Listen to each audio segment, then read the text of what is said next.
Welcome back to the Huntech Pro Podcast with me, Johan Smit, as your host. We want to give a huge shout out to our presenting sponsor today, My Trophy Room. Preserve your proudest moments with the app's seamless photo features designed to display your hunting trophies like never before. Download My Trophy Room from Google Play or Apple App Store. Subscribe on YouTube and follow us on social media under Huntech Pro. Whether you're a seasoned hunter, an inspiring outdoor enthusiast, or someone who simply loves the thrill of adventure, you're in the right place. Join us as we bring you exciting stories from the wild, expert insights into hunting and shooting gear, and a front row seat to some of the most exhilarating hunts around the globe. So grab your favorite drink, settle in, and get ready to immerse yourself into the world of Huntech Pro, where every hunt has a story, and every story is worth sharing. Let's get started. Guys, thank you for tuning in today's podcast. And I thought it will be a good idea to get one of the optics guys on board. So recently we've partnered up with Hawke Optics. And the guy we will be chatting to today is Richard Leonard. I met Richard, I think it was a few years ago when I sorted out another platform called WildNet, and Richard used to be here from South Africa, but he recently moved to New Zealand. But it's so awesome for us to connect again. Richard, thanks for joining me on today's podcast, man. Thanks, Johan. So lucky to be on the show all the way here from the other side of the globe, man. And for you, I think it's morning there. For me, it's evening. But lucky to connect back with one of my countrymen. And just lucky to see what you're doing and everything that's going on with Huntech Pro, man. Bloody awesome. Good to be on the show. Thanks, boy. Thanks again for joining me today, man. It's like I said, it's crazy actually to think that we met so many years ago, and then actually to reconnect now again. It's so amazing. But tell me a little bit, how did you started in the Zone Media Productions, and how that led up to moving to New Zealand and starting out with Hawke? In the Zone Productions, yes, I tell you, that was a long time ago. What you're talking now. When I started the company, I was wide-eyed and bushy-tailed. I knew nothing about media. I knew nothing about videography. I just had a passion to capture crazy images and try and do something that was maybe a little bit unique in the industry. So that was my heart. Right in the beginning, I started out, I was actually, at that point, I was a spearfishing guide. So I was living off the ocean. Some of my mates were doing appy work and waitering and all the rest of it. And I was just like passionate about the sea. I grew up in Durban, KwaZulu-Natal. So that was my life was the ocean. So, as a surfer, as a spearo, and I just loved being out there. And I just loved it so much that I had this crazy, it was just in me to capture the image and share it with others. So that was, I guess, the inside what was happening, the passion that was stirred up inside of me. I was seeing the most crazy things and experiencing things out in the ocean that I wanted to share with others. So I decided, back in those days, there was no such thing as GoPros. There was, now we're talking standard def, SD. I tell my kids about SD. They don't even know what that is, what SD is, standard definition. So I say 480, they're like 480p. I'm like, yes. So if you go to your YouTube and you watch a video and you go on to 480p, that's all we had. That was maximum resolution back in those days. So so that's when I started out. We had these standard def, big freaking like brick cameras like this. And then I wanted to start a breath hold cinematography. So I went to a mate. I heard that he was making some sort of housing for this thing. I took my big lug of a camera, and he said, no worries, we'll work this out. So he got this big, thick, it almost looked like a thick version of PC pipe. He made this thing, he rigged it up like this, and yes, this thing was like a potjie pot, actually. Now I've got this potjie pot camera, bro. And now we're diving to depths of like 25, 30 meters. You think like if you look up a 10-story building, that's round about, when you talk about what is a floor is like 3 meters, right? So you added up a 10-story building, and now we're trying to film these guys that are we're going all over to foreign Madagascar, Ascension Islands, shooting tuna, dogtooth tuna, marlin, everything like that. Now we must film this thing with this big poiky pot. Now this is how it all started for me. And I'm dragging this thing down. I'm almost swimming the wrong way around. And anyway, we decided, now let's try and make a movie. So we did. We made our first movie. I went out there to Mozambique and with a mate called Chris Coates, the Coatesman. And you go look him up online, you'll find the Coatesman. He's still going strong. Anyway, so that's how it all started. We started out our first movie called Good Times. And I went out there to Mozambique with him. I didn't know a thing. I just knew how to push that button. Sometimes you get it wrong. Sometimes you get it right. I pushed that button and we would, we filmed a whole lot of really good things underwater, made a whole movie, I watched, in those days I used to watch a lot of the ESPN, hunting and fishing on ESPN. So I watched a lot of those shows and I just saw I got a sense for the format of how you do what we call a talking head interview like this. It's a sit down interview. Person talks and then narrate the story, and then you bring in, kind of all the cutaways, so to speak, or the video overlaying the storytelling. And we made our first movie like that, launched it, got some feedback, and then got some good feedback, but some good criticism. And at that point, I was, I need to up my game. I need to listen, and I listened very carefully to what and that was the starting point of, I guess, my marketing sets, and this will come out later in my story. But so I just kind of got in the sense that I need to listen to the market, the people watching. Let me listen, and let me try and improve. And the next video was called. The big criticism was there wasn't enough impact shots. It was like in hunting and spearfishing's the same. You must have lots of impact shots. That's the moment everyone wants to live. The moment that quarry comes into view and you lift up that sight, or you put out that gun and it's ready to go, and boom, impact. So I realized they said no, too little. So the next film I made, one was called One Fish. And that film, I took a 9-man crew into Mozambique. We did 21 days, but at the same time, I networked through YouTube. Now, at this point, YouTube had just started, and you could actually, YouTube was like a social networking platform where you would message each other back and forth from all over the world, like you can do on Instagram now. YouTube that's really fallen away, but that was YouTube. And I started networking with video creators, which was pretty awesome. You could do that as, other guys creating spearfishing videos. And I started networking with them. And I noticed some of them had good footage, but their editing wasn't good. And I started, hey, let's collaborate. I want to put you in my movie, my big movie, Come be a part of my movie. So this is how it all started to unravel. I eventually got about, I think it was 8 different nations on the video. So there was a section of a guy from Australia and a guy from Qatar and a guy from the Norway, shooting halibut, So it was just such a cool variation, but there was over 100 impact shots in the space of 1 hour, That's so then it was cheap. And the video, it was amazing. We took a wild trip to Mozambique and all crazy stuff happened, but the spearfishing was dead. And we were supposed to leave on day 20, and we saw the wind shift. The southwest came through, and the blue water came. And this was after already even sporadically moving the crew to another location, which we didn't even plan, which was crazy. But it's a whole other story. And the wind shifted, and we were like, the last day, we got to stay. And we stayed, and we went out there both. I was actually top manning and filming. Thank goodness I was actually taking that role. But stone that thing, and the thing just flipped like it's a 500-pound marlin. And that's what blew it up.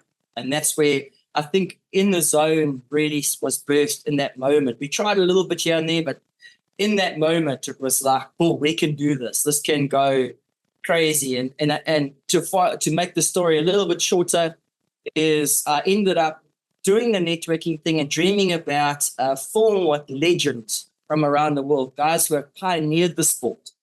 And I connected with Tony Marston in California, USA, and I did a whole chapter on them, 20 minutes of the movie ended up being called One Fish Legends. And I did a chapter on him, and then I did a guy, Barry Paxman in Australia, and then Rob Allen in South Africa. And that had all played a part in pioneering the sport. And it was, by then it was 4 years later, and we had moved into even Blu-ray. So we had got to the point where now we'd gone past standard def, and we went past DVDs. Now we're into Blu-ray. And we produced it on Blu-ray, and then shortly after Blu-ray, the whole DVD market died. Boom. And that was it. Collapse. And I was just like, you know what? I'll put now like 6 years into this whole thing. There's not a lot of money in the spearfishing industry. It's time to move to terrestrial hunting, the hunting on land. And I'd had a bit of a taste of it through my life, but nothing too serious. And that, I guess I'll end your question here. Is that's where In the Zone was now birthed. In the Zone media was now birthed into the hunting media side of everything, and that's how we grew from there. No, that's awesome, man. I mean, to hear all those challenges you had, especially to going back through all the different definitions we got with the videos. I remember my first camera was also like a SD handheld camera, and that's how we started. And it's crazy to know how quickly actually this did evolve, because if you think back now 20 years ago, right? We didn't have the technology that we have now, that we can connect now like this, do a podcast and record live video in 4K or something like that. It's crazy how everything just changed. But yeah, and I remember I love your content because obviously I got to see your hunting from the Eastern Cape side. But what made you change your mind to move to New Zealand? Tell me a little bit within the Zone Media. What did you do from shifting from the spearfishing side to the hunting side? How did that transition go for you? Well, I tell you, it was bloody awesome, because when you're filming spearfishing, right? It's breathhold. It's all breathhold, right? So there's so many moving parts. You moving, the spearer you're filming is moving, the fish are coming in from all angles. Everything's wet. Trying to capture audio, you must remember, no GoPros. So in the beginning when we started, so we literally we wanted to get that top deck camera, the top deck, on the deck of the boat. We'd actually unclip the housing, take the camera out the housing, because we were so low budget, we didn't have extra cameras. And we would film like this with the camera out the housing, and they would have to put the camera, and sometimes the droplets would get inside. That was a bloody mess, eh? And it was very hard. The wind out there, the elements, getting onto land, buses, and waking up and getting onto the safari vehicle and driving out into the sunrise. It was a bloody dream, I tell you. But it wasn't to a point, because there was a lot of challenges that we only started to work out as we were doing it. I've just always been like that, a guy that's learned out of the garage. I'm not books learnt. I'm at the garage and just learned the school of hard knocks, blood, sweat, and tears.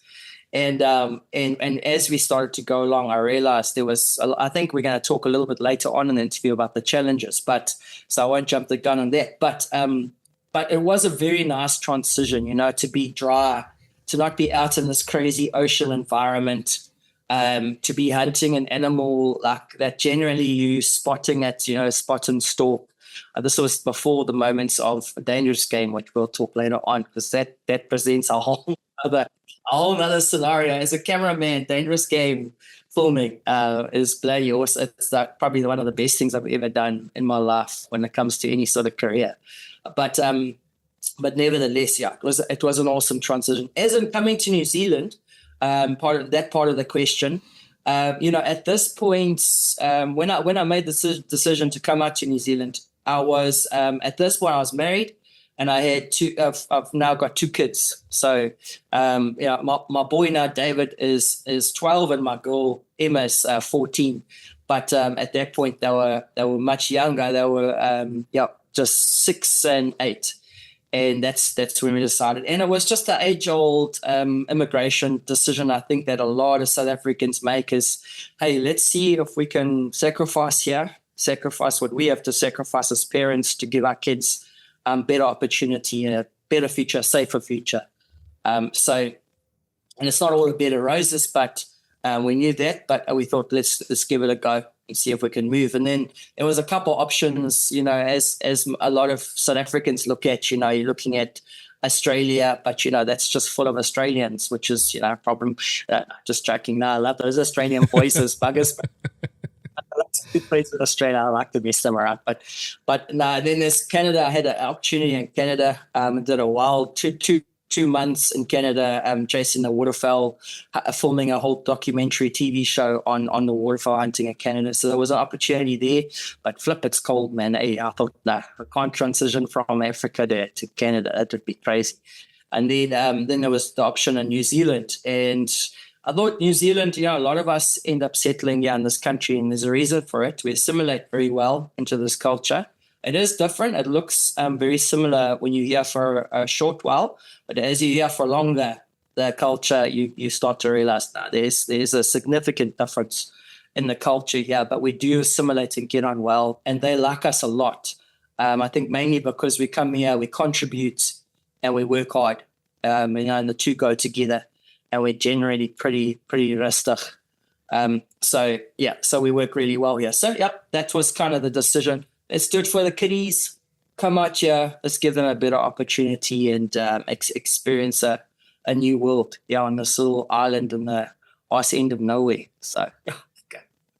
No, I think that's the best decision you could have made. I mean, to look for a better future for your children is the best decision you guys could have made. And to hear the choices you had, I mean, I don't know. As South Africans, I don't think we will adapt in that cold weather in Canada. So. It's no decent -20. What? -20.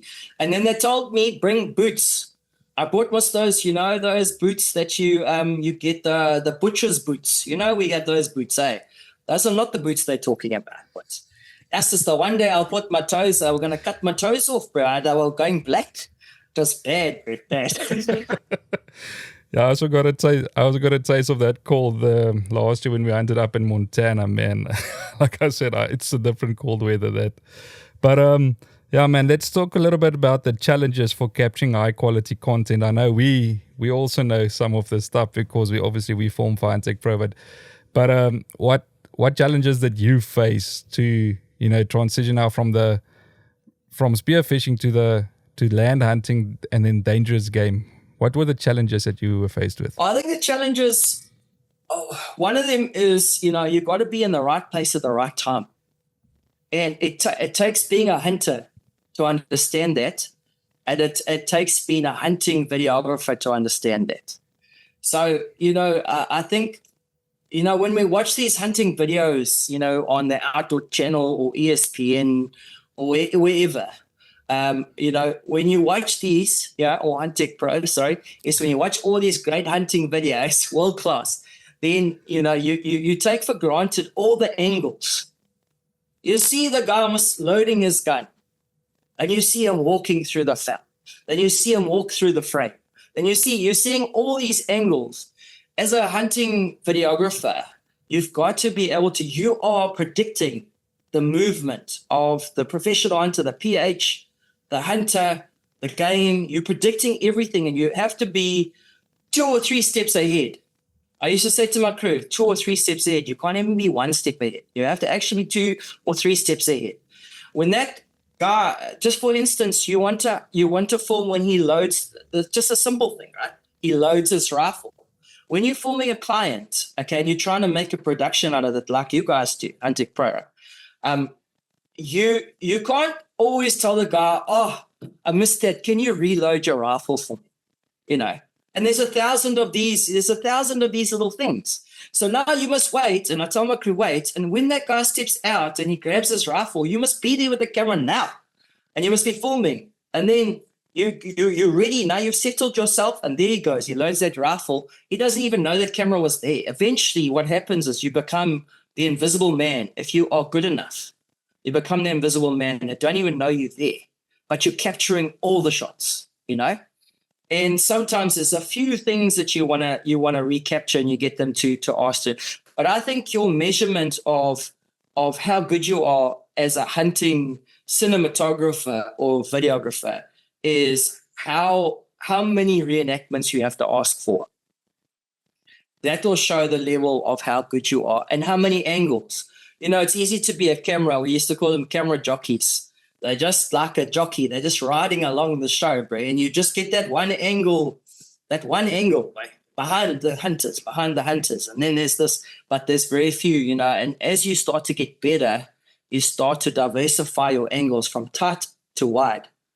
And that becomes very challenging. And then when you mix that in the edit, you've got a tight up on the load, and then you've got a wide of the guy walking through the frame. And, so there's all the kind of challenges when you get good, is being able to be way ahead of the game. And it just means being in the field a lot and doing it a lot. And then also having the vision for it, really looking for it, and then watching other guys' content and learning from that, different angles, and then envisioning how you can produce that out there. So that's one of the challenges.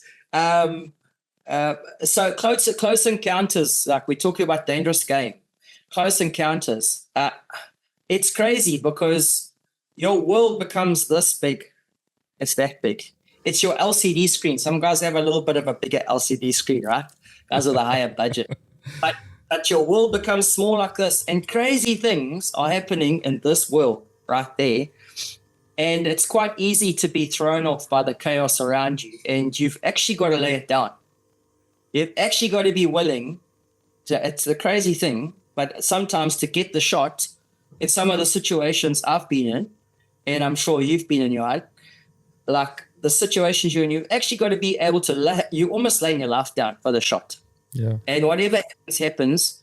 And what's critical in that environment is actually, is being able to trust your PH. And I think that helped a lot. A lot of the great shots that I got in that chaotic charge of a buffalo or charge of a lion was actually just because I was able to really trust the PH I was working with.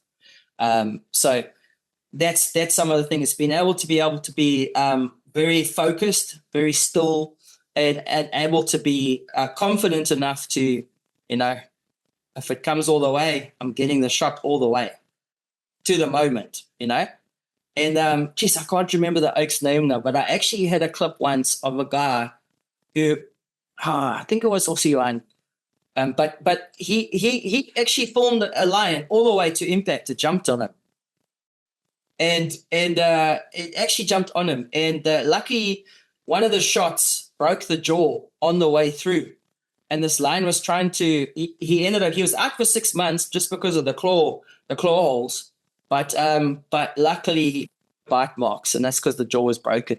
So yeah, it definitely ramped up when it came to, I mean, there was clients I pushed into bushes and dived, and with buffalo herds charging through and stuff like that. So yeah, it gets pretty wild. So being able to actually lay it down and commit to the shot is one thing. You see some of them out on Facebook and Instagram, and in the moment it's very shaky. You still see, sometimes you see the moment of the charge, but it's very shaky because that cameraman he's backing off quickly, and he's running back. And to be great in the moment is actually to have a still head, to focus in, to lock yourself on that screen and to film it through. And some guys actually managed to do that. I've got a couple that I'm a little bit proud of, throughout my career. And then one of the other things is the human factor. The challenges is working with people who don't want to be on camera. And I tell you, I gotta love those rock spiders, but it must be tough for them, I know, to be on camera and sometimes to speak English, the Afrikaans oaks, to speak English. And it was so difficult because at one point I progressed into actually directing. And you're trying to he wants promotion, the outfitter wants promotion, the PH wants promotion. And he needs to be good on camera and say things that are good. So now you have to direct him to that point, but he doesn't speak English as second language and sometimes third language. And And then also, and he doesn't even want to be on camera because obviously the Afrikaans culture is very conservative, It's not like the American culture where, wow, it's very much, it's very conservative. So now trying to encourage these guys to actually give it their all and give you what I need to be able to promote them well. So the human factor sometimes was sometimes the most out of everything was the most, I guess the most. And then in Africa, another thing, the last thing was, sometimes you go on hunts with guys, they're shooting 2 weeks and they're shooting 14 animals. And sometimes things go well and sometimes things don't go very well, And now the guy wants this whole hunt on camera. And now and this is something I think all South African videographers need to understand. When you film something and you produce it for a client, you are not just representing his hunt. He's going to show it to a lot of people. You are representing hunting in South Africa. You need to be very careful what you actually film, how you film things, and how you produce it in the edit, because that is what's going to show hunting and going to promote hunting in South Africa to the uncle, to the auntie, to the cousin, to the friends, to the YouTube, to the 1,000, 2,000, 100,000 views on YouTube. You are now representing South African hunting. So you've got to look with a bigger vision, and you got to make sure that when you film in a way that it looks authentic, but you try and avoid the shit show, to be honest, in the filming and the producing. So sometimes that could be a challenge, and I guess more of a challenge, not just in the filming and the angles you take, but also in post-production. So those are some of the challenges. I can definitely relate to a lot of those challenges that you mentioned, especially with the Afrikaans guys. They wanna be on the video, but speaking English is like self-defense for them, and some of them are not very well with that. So. But I think it's a lot of stuff that guys take for granted as well, because they don't know what happens behind the scenes. They see the one video. They don't know, actually, maybe you didn't even get along with your client and you had to be nice with them all the time. And it's a lot of stuff that plays a factor. But at the end of the day, it's important, like you said, we want to represent a country, and this is what they're going to show back home. Look at the quality work these guys from this country gave me. And it's a challenge for sure, man. I know you, when you were still here in South Africa, you hooked up with Hawke with a lot of the videos and stuff. Is that how you then hooked up with Hawke Optics in New Zealand, or how did that go for you? So I was eventually looking to do my own show, but looking for a unique niche market to do my own show. I did a couple. I did African Hunter or Field Sports Africa on the Field Sports channel. So if you watch Field Sports Britain on YouTube, it's probably one of the largest, if not the largest, hunting YouTube channel in the world. And they asked me to produce a show for them called Field Sports Africa. So that was one of the shows, and that was pretty cool, because what I did is I actually represented myself as the cameraman. So my personality was the cameraman, and then I'd form different hunters, different outfitters, and I'd create those shows. But I was looking to do my own show, just me, out there hunting. So now I'm there was a couple of reasons for it. One of the main reasons was I really wanted to grow my skills as a presenter. So I thought, well, what better way to do it than just being stretched and actually just creating your own show? And one of the opportunities that was presented was for Air Ops in the UK, which is, one of the largest air rifle producing companies in the world, and very high-end premium air rifle company. I saw a bit of a gap there where they needed someone to be the face or the personality, the ambassador for them. So I ended up hooking in, being able to land a pitch with them and start a series, for Aeon's TV, their own channel on YouTube. And in the process of that, in those days, not so much now, but in those days, Hawke Optics was synonymous with EOS. So it was I just inherited Hawke as my optics brand, my optics sponsor, and in that moment I became a Hawke ambassador, and And that was more than, I'd say, probably around 12 years ago. And that was when I was introduced to Hawke Optics, and when I started, becoming familiar with the brand, their art, and then obviously their products. And from there, I grew, in my understanding of the company. And to be honest with you, eventually fell in love with the company completely, and took it on board, not just for the air rifle hunting, but for all my hunting, for centerfire.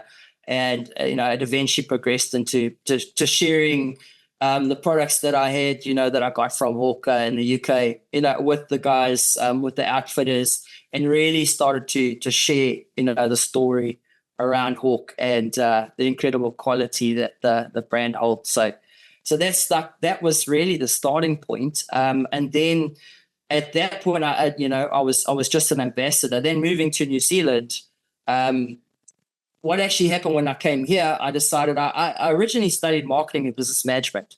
So, was in South Africa, you study and then typically you don't get a job. A lot of us don't get a job, so you must make a plan. And I made a business, and that was in the zone, media. So, but I'd studied marketing business management. So when I got to New Zealand, I was like, I don't know this market. I don't have any network. I'm right off the bat. Hey, let me go get a job like everyone else, So I went, I saw, an advert for Hunting and Fishing New Zealand, which is the largest retail outlet for hunting, outdoor fishing gear in the country. And they were advertising for a marketing manager. So, hey, I got all my stuff together, got my proposals, got my African flair, most my plan together, and sat down to 3 different interviews with different boards and everything. I landed the job. I got myself the national marketing manager for Hunting and Fishing New Zealand. So, and I check was something I told the numbers there. It was like, it was like I struck the lottery, bro. I bought myself a Hilux bucky, and I got myself a lekker 6-meter offshore boat. But anyway, so now I was rolling in it, and then it was a great journey because it was really my introduction to high-end corporate marketing and starting to understand marketing. And, I went through, I'll just fast track. I ended up as the international marketing manager for a clothing and apparel company, hunting brand here in the country called Swazi. And it was actually, it's a crazy story. I won't get too much into it, but it's actually named after Swaziland, a New Zealander, wild mountain man, ended up in Africa and he ended up in Swaziland. And he took the inspiration of Swaziland, called the company Swazi, and it's now like a very well recognized brand around the world, and not so much in South Africa just because of the style, but in different places in the UK, Europe, and the USA. So anyway, I ended up this journey of marketing, eventually deciding, what, I want to get out of corporate, and what direction am I going to go in? And thought, what, I've always been with Hawke. At this point, I've still been producing the Air Arms TV show for Air Arms. So right through even marketing, business management, right through everything, I'm still producing the show for Air Arms and with Hawke Optics. And I thought, what, I have a vision for a global ambassadors team that will represent the brand. At this point, they didn't have one. They didn't have anyone managing anything like this. It was a new concept to the company. And I think a lot of companies out there, it's quite a new concept of being a global ambassadors manager and working with ambassadors across the world, not just in their ambassadorship, how they represent the brand, but how they create content for the brand. So it was now taking my extensive content creation background, mixing it with marketing and understanding how do we actually create the content that's on point for marketing to reach our target market. Now I've got the marketing background, I've got the content creation background, and I love people, working with people, directing. So tie it all together and let's make a pitch to Hawke Optics, and let's see if the guys bite. And they did. Absolutely loved the idea, and that's where it ended up. They ended up signing with me, and I'm almost a year into it now, into the role as the global ambassadors manager. And as well as helping out a lot on the digital marketing side, social media side, plugging, really trying to lift the level of content creation in our ambassadors. So that's the value, a lot of the value that we add back to them, not just obviously giving them product, and some contracts are obviously money contracts too, but also offering that mentorship back to them and saying, hey, I'll walk alongside you. I'll give you 2 decades of experience and knowledge on hunting, content creation, whether it be photography, videography. Let's build your skills up. And at the same time, we're winning, they're winning. And yeah, we have it. So that's kind of where I ended up with Hawke and what I'm doing with them today. So tell me, obviously, with your role at Hawke, do you also have some challenges with that? Because obviously you will also work with a lot of people from all over the world. Like obviously you're trying to elevate the content they create. So do you also have your challenges with that as well? Yeah, there is. There's different hunting cultures. And there's also language barriers too. So along with the language barriers, there's different, certain markets or certain countries are, you take a European hunter, say a hunter in Germany, compared to a hunter in the US, they can be quite far apart. So it's understanding who they are, their hunting culture, what they hold dear to them as a culture, and then trying to connect with them in the context of that, with a guy that's hunting European wild boar, or a muntjac, to a red stag, to a Cape buffalo, and being able to actually connect with a guy on his level, firstly, and understand, what drives him, and then assessing where he's at. It takes a bit of time to be able to assess actually where someone's at and their skill levels. And then from there, it's just building that relationship. And again, it's time. So I guess time zones and time would be one of the biggest challenges, language barriers. And then also, lucky for me, because of the journey that I've walked, I've been able to connect with a lot of different hunting nations around the world and understand their hunting culture. But that would be, in this role, would be one of the biggest challenges. Is really trying to understand what makes a guy, tick in South Africa versus the USA versus Europe, UK, and really be able to tap into that and then elevate them from that point onwards. So that would be some of the challenges. I must say, I'm very glad that you are over there at Hawke. When I started talking with National Cartridge Imports here in South Africa about the brand, they told me there's this other guy. He's from New Zealand and his name is Richard. I said, but I think I know a Richard that moved to New Zealand. And we started talking like, this world is very small, But I'm very glad that you took up that role, because even for me on this side, sometimes when we to work with a manufacturer, you always sometimes struggle to get hold of the right person, Sometimes we want to find out more about the product, or we want to know if you're happy with the content or what you need from our side. The role that you took on there is actually perfect, because now you can guide us in the right direction of stuff that you need. Thanks for that. It's an absolute, to be honest, it's a pleasure and an honor to be able to connect with guys with the same passion from around the world and to share that. It's actually quite difficult to call it a job, to be honest. I just absolutely love it. And it's a privilege to be able to be in this position now after all these years of gaining, all this sort of knowledge and experience and having others input into my life, to be able to be in a position now to be able to input into other guys' lives around the world and see them elevated in their skills and their marketing understanding. It's been an awesome move at this point, yeah. So tell me, do you have any upcoming projects for In the Zone Media, or did you put that on ice? In the Zone Media at this point is, yes, it would be on ice. With everything else I'm doing, focused just purely on Hawke and some of the other things that I'm doing in life. Definitely In the Zone Media. Another great story which I haven't shared with you is 10 years before me moving to New Zealand, I employed a young bush-yard guy from the Eastern Cape called Dean Dabrowski. And Dean was raw as they come, from the Bedford area. And I tell you what, but he had the character, the drive, he had all the qualities that I was looking for. So I took Dean on, taught him everything that I knew when it came to the business, to working with people, and to actually content creation and media.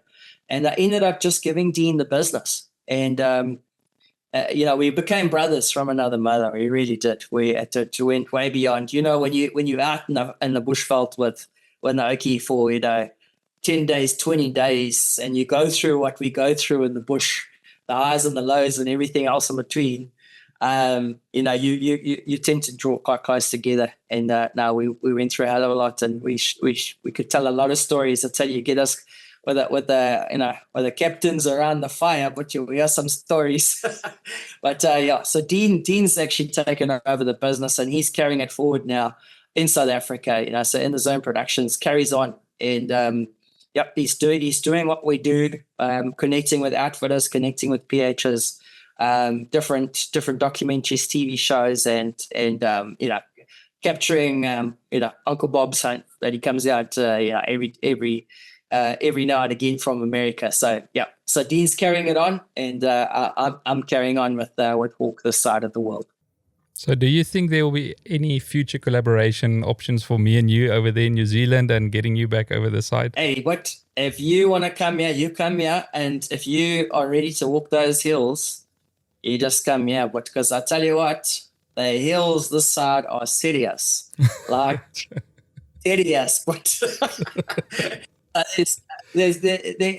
think you had a question around, you shared with me, you might ask me about the different cultures around New Zealand hunting and South African hunting. So I'll interject this question here. But so, the hunting here is like this, right? The wild, the free range hunting in New Zealand.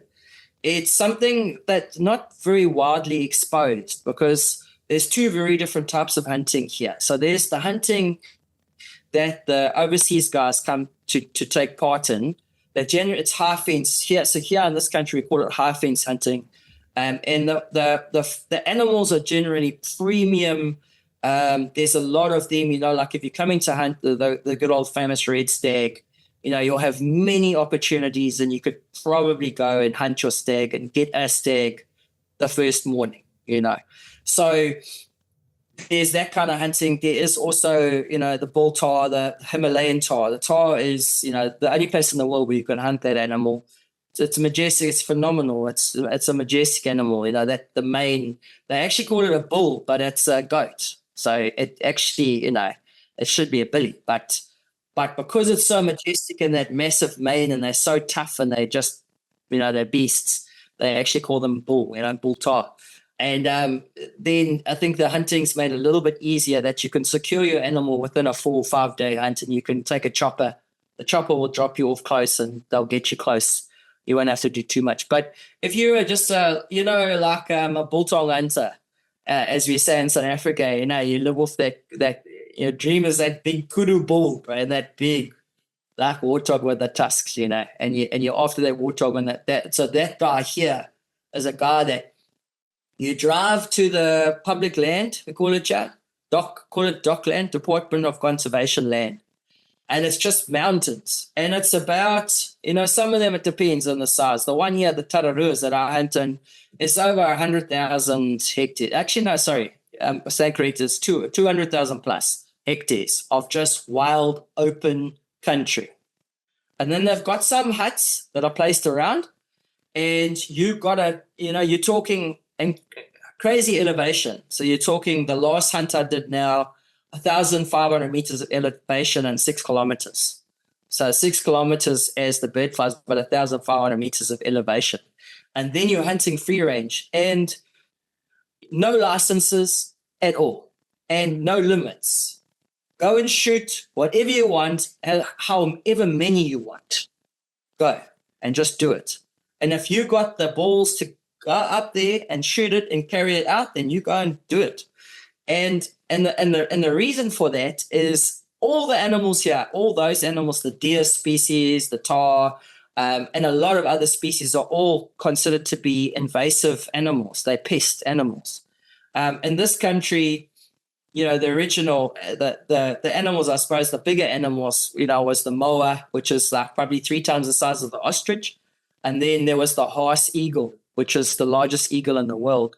The moa went extinct, and so did the horse eagle go extinct. So you've really got only some small ground birds here that are indigenous, like I guess the Kiwis will shoot me for saying this, but, when you look at the species diversity in Africa compared to here, it significantly reduces. And there's ground birds, and then there are obviously some birds that fly, like the wood pigeon and things like that. So it's not super small, but compared to Africa, it's a very, very small population of indigenous species, and they're all protected. Cannot touch them, which is good. And then all the other stuff. So all your deer, fallow deer, red deer, rusa, your even samba deer, you get So you get a wide range of poppers. Your sika as well. Sika deer is quite a popular one. A lot of them are, but the big one to hunt here is the red deer, the red stags in the raw.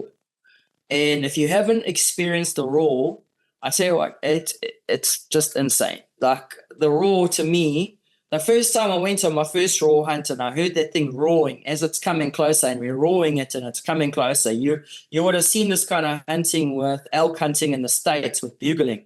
They bugle, and that animal comes closer and closer. It's the same in the raw or the rat, but we call it the raw here.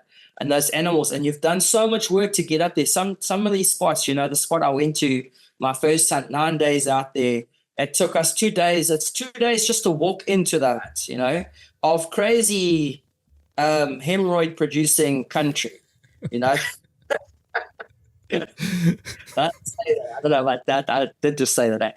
So, because you must push to get up those mountains. It's so worth it, bro. When you get up on top of those hills up there, it's like a landscape that I've never seen before, and it'll push you as a man, your character, your courage, bro. It'll push you to the very edge. Being in pain for that length of time, I tell you what, hours and hours of just incredible, intense pain, because you're out there for 9 days, but you're carrying everything on your back. So you start to focus, and this is another very big difference between South African hunting and New Zealand hunting. Is the gear is a huge focus on technical focus on gear, and weight is everything. So you take, you're looking for a tent that's under a kilo for the whole thing, all up. You're looking for an airbag. You're looking for a light rifle. You're trying to get yourself down to 25, 30 kilos, and food included, everything. All dehydrated food, burners that are small, compact burners, everything's small, light, and you've got to make sure. But then if you've been up in these mountains and you understand the conditions in these mountains are flipping wind, rain, cold, sleet, snow, just everything. It's just, it's coming at you. So now you've got this situation where you've got to be light but warm and dry.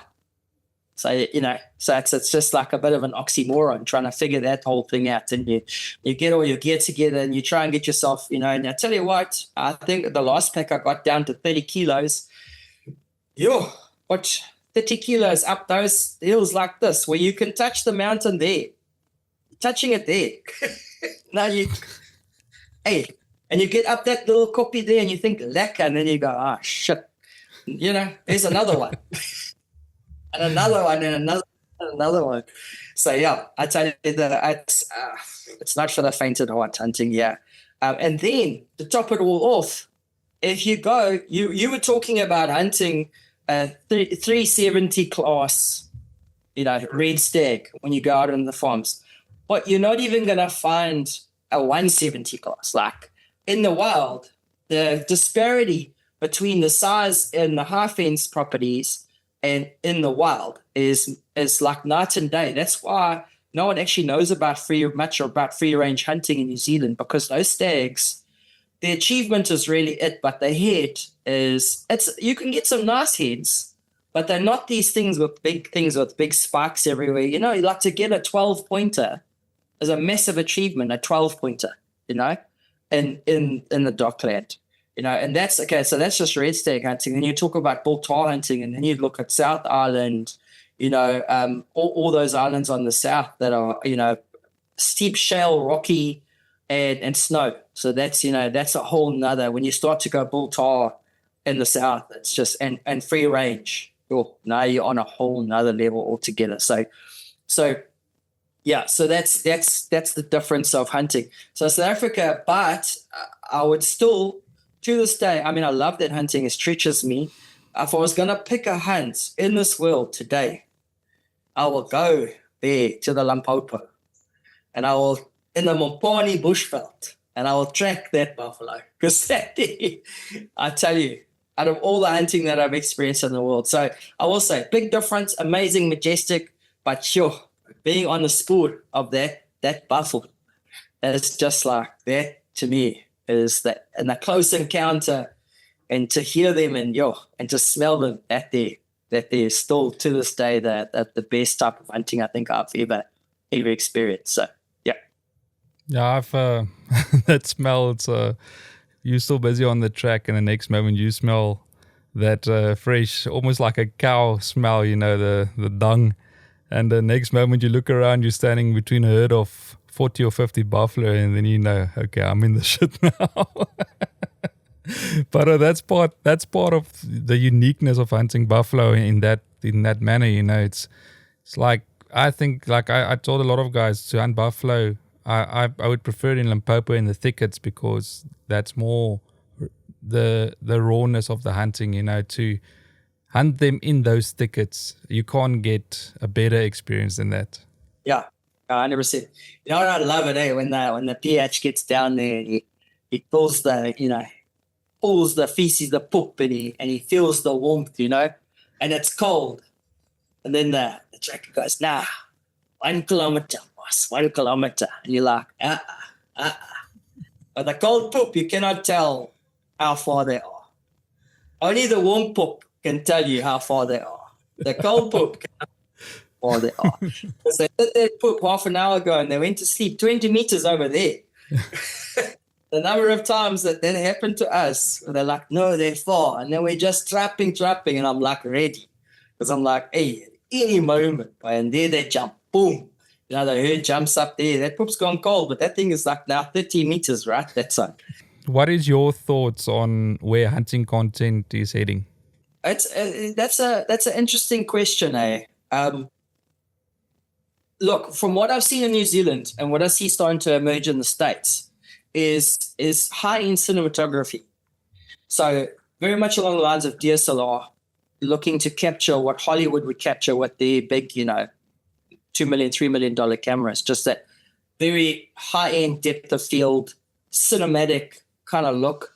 But now adapting that sort of very controlled environment, using dollies and jibs and, using all that kind of technical equipment, but now adapting that with drones and DSLRs, and seeing that cinematic kind of wow factor, what you see in Hollywood, what we've been seeing for years, but now adapting that into like an action sport context, and seeing it progress into that kind of line. And it seems like now if you're going to be top end, you have to be shooting with a mirrorless or a DSLR, right?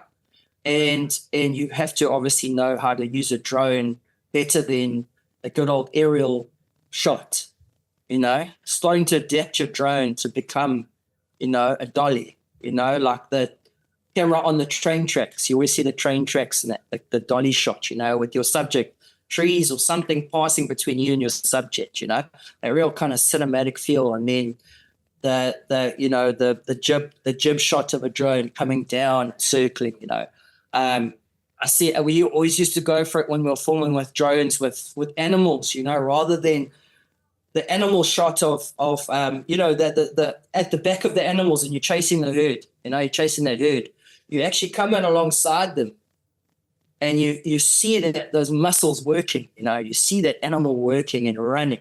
And it's almost like it's like Hollywood would do it, where they would have a vehicle driving fast with a big stabilizer and a big camera, like those National Geographic shows where you you see that same shot. You can get that same shot with the drone, and so it's adapting those kind of techniques with the drone, and then that beautiful, just huge depth of field, shot with the mirrorless cameras, and kind of really blending that in.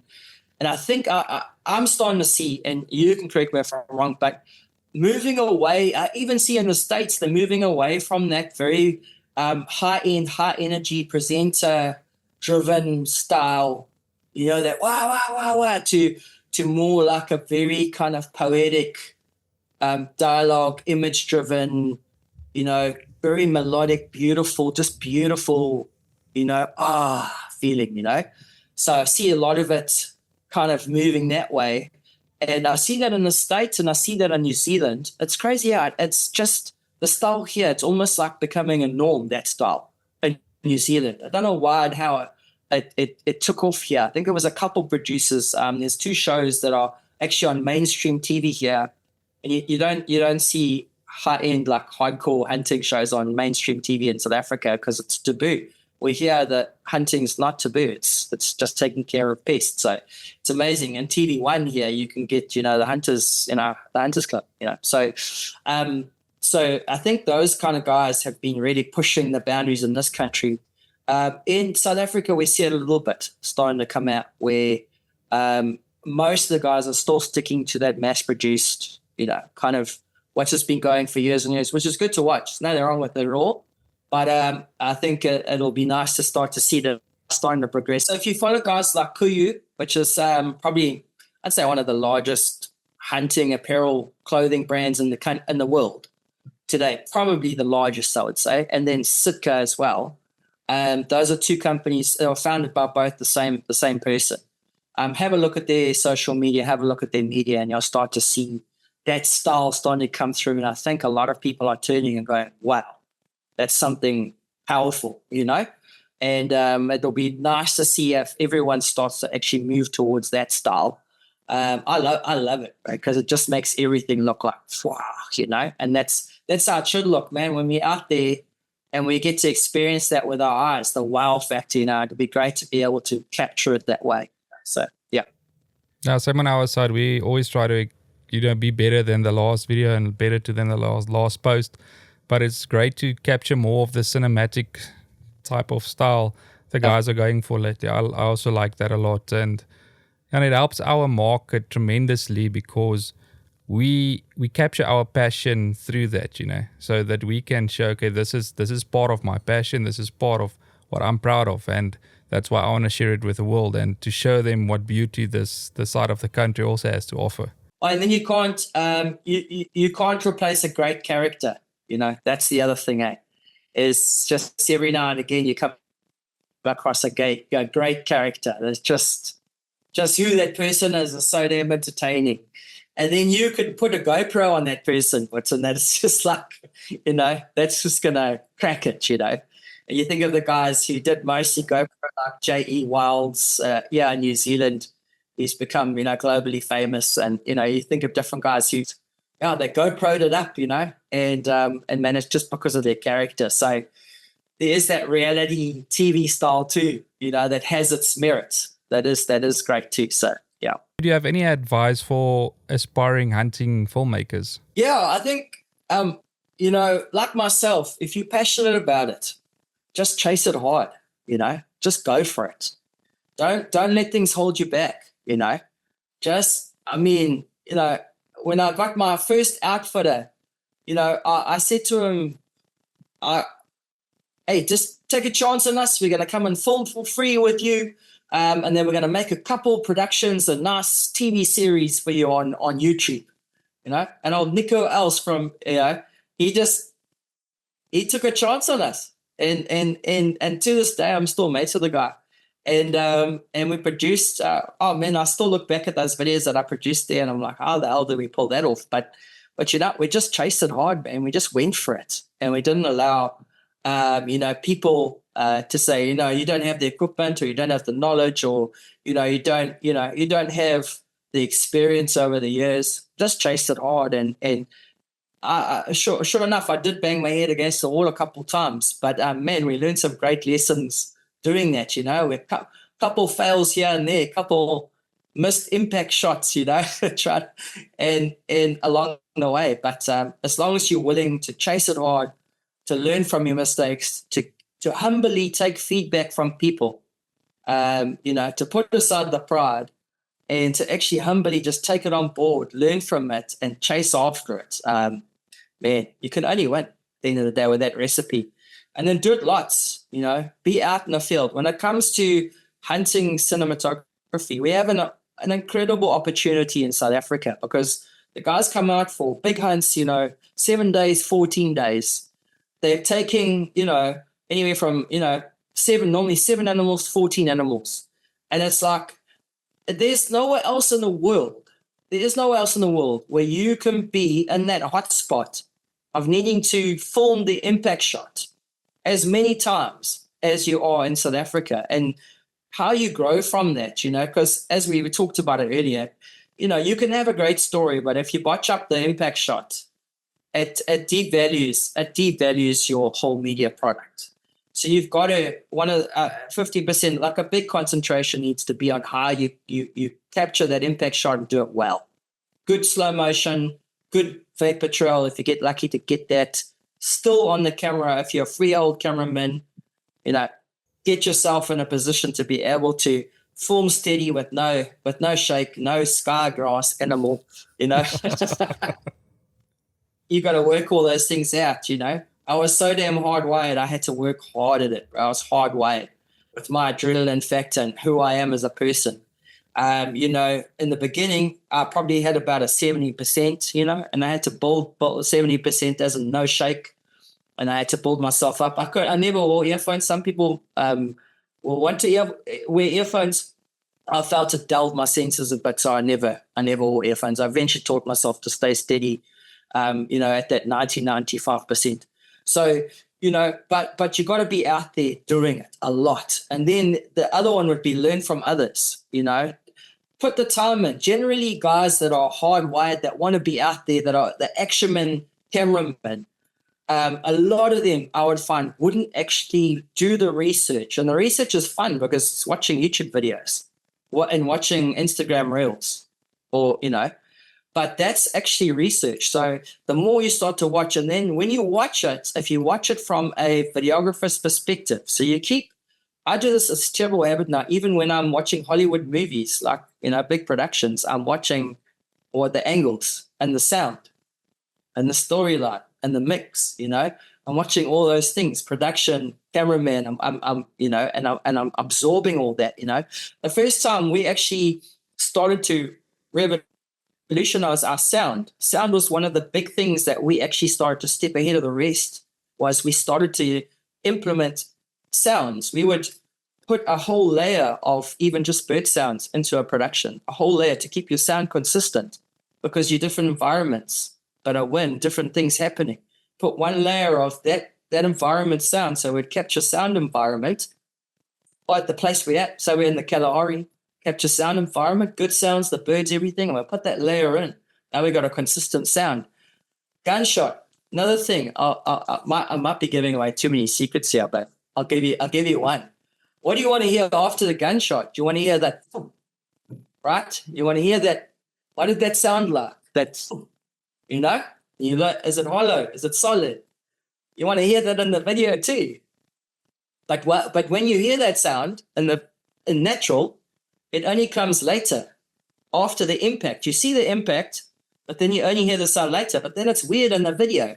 So they must take that impact sound and put it on the impact for the viewer. So there's all this. So you start to work sounds. The sounds is a whole nother layer of skill. So, but this is all came through me watching and observing and watching hunting videos, watching guys that were pushing the boundaries. And then reels now, if you want to understand promotion and hunting videography now, you've got to know how to do something unique in the reels world. How do you nail it in 15 seconds? Actually, how do you nail it in 3 seconds? Because it's 3 seconds that gives you the person the want to watch the 15 seconds or watch the 30 seconds. So what is your market like? Understand marketing. What is your market like? What do they want to see? And in a second, what do they want to see that's going to keep them for 3 seconds, keep them for 5, and the rest of the video? So there's all those things you got to learn. You learn that from watching, other popular stuff, and then just try something new. No one was doing the sound stuff. I mean, we were doing stuff that was, that was like the American guys. I didn't, and the day that I started, when you're talking 20 years back, hunting videography, South Africa was very raw at that stage. So I never considered to even compare myself with any South Africans.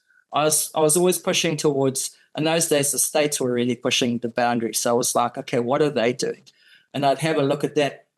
And then I'd try something new, and the sound thing was a good example of something new that I tried. I was like, hey, let's start pushing the boundaries on sound here. And that elevates the experience for the viewer, And then we started to get a little bit of an edge. Then I started to get, well, maybe we can get away with 2 cameramen in the field, one guy on a tripod and one guy with a freeheld, And the one guy with the freeheld is putting the hunter into context with the animal all the time. The two are together. There's the hunter, there's the animal. So you see that pursuit. And then the tripod guy, which is a unique skill because he's got to set up, often he's got only 5 seconds to set the tripod and find the animal, set the tripod, get zoomed in, and then be able to, after the shot, grab the camera and follow. And that's a hell of a skill. And that's where Dean DeBrossi came in. He was my tripod guy. Eventually, he learned that skill of when you grab that camera, not to give the shake, and there's all those kind of things. So, but those are some of the new things that we were trying along the way, and building into the way that we did it. So, yeah, I'd say those would definitely be some of the tips. If you apply, I'm sure that you'll start to push the boundaries there. No, thanks for sharing those advice with the listeners. And I'm sure if the guys haven't seen any of your stuff yet, they must certainly go check it out on YouTube. So where can people go find out more about the stuff that you did back then and what you guys are still busy with? So the eArms TV is some of my shows as a presenter there, and then in the zone, hunting, or in the zone hunting productions, you'd find some of the stuff there. And then if you go Field Sports Africa, probably that would be some of the entertaining stuff to go and watch would be on Field Sports Africa on the Field Sports Britain YouTube channel, and just search up Field Sports Africa. And but if you search Richard Leonard hunting, you probably come up with all that and more. So, but yeah, if you wanted to see some of the stuff I did, we're obviously not pushing big on the views or anything like that. So it's not something that I'm trying to plug to get people to watch my stuff or anything like that. But if you want to, just as a matter of interest, on the other side of this interview, go and see some stuff, then you'll be able to find it in those places. No, thank you again for taking the time today and doing the podcast with me, but I really appreciate it and looking forward to the stuff that we are going to do together this year. Okay, just a privilege to be on here. Love what you're doing, boys. Absolutely love it. So stoked you're on the team. I cannot tell you how stoked I am that you are now on the team, and really looking forward to working with you closely, seeing what you're going to produce, seeing how you grow and progress through the industry. I really think you and your company is only scratching the surface right now of what is to come. So super excited. I really hope everyone is going to lock into following your content, YouTube shows, and everything else you're doing, mate. Just so inspired to have a fellow countryman pushing the boundaries like you are in South Africa and Africa. So, but good to be here. Thanks again, man. I really appreciate those kind words. But guys, if you want to find out more about all the podcasts that we still are going to bring out for you guys, make sure to hit that subscribe button. And thank you for joining us on today's podcast.